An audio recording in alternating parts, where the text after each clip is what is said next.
একসময় ইরাকের কৃষি অর্থনীতির কেন্দ্রে থাকা খেজুর গাছ আজ টিকে থাকার লড়াই। আবহাওয়ার পরিবর্তনের সঙ্গে তাল মিলাতে না পেরে অনেকাংশেই বিলুপ্ত হয়ে পড়ছে কয়েক প্রজাতির ইরাকি খেজুর। স্বাভাবিক এই প্রাকৃতিক প্রক্রিয়া ঠেকাতে দল বেঁধে কাজে নেমেছেন দেশটির একদল বিজ্ঞানী। টিস্যু কালচারের মাধ্যমে বিলুপ্তপ্রায় প্রজাতিগুলোকে বর্তমান আবহাওয়ার সঙ্গে খাপ খাওয়াতে চলছে বিস্তর গবেষণা।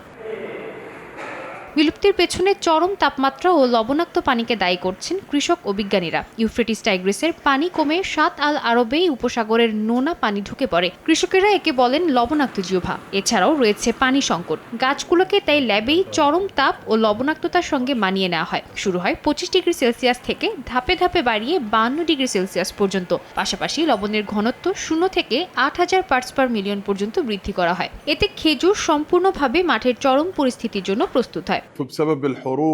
কৃষি জমিতে বুলডোজার চালানো এবং পানিতে লবণাক্ততা বৃদ্ধির কারণে এই জাতগুলো বিলুপ্তির পথে চলে গিয়েছিল। এটি ইরাকি জাতগুলোকে নতুন জীবন দেওয়ার একটি প্রক্রিয়া। বর্তমানে ল্যাবের চারা মরুভূমিতে রোপণ করা হচ্ছে কঠিন পরিবেশে মানিয়ে নিতে। বিজ্ঞানীরা বলছেন, প্রচলিত পদ্ধতিতে একটি গাছ থেকে যেখানে 3 থেকে 4টি অফশুট মিলত, সেখানে টিস্যু কালচারে একটি মাত্র গাছ থেকেই হাজার হাজার রোগমুক্ত চারা সম্ভব। 2023 সালে শুরু হওয়া এই ল্যাব বছরে সর্বোচ্চ 2.5 লাখ চারা উৎপাদনে সক্ষম। সাফল্যের হার 99% পর্যন্ত।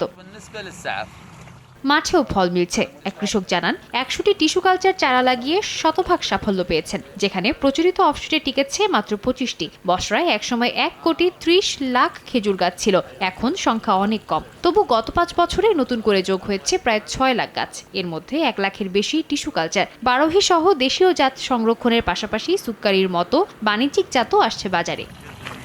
সাদিয়া তাসনিম, সময় সংবাদ।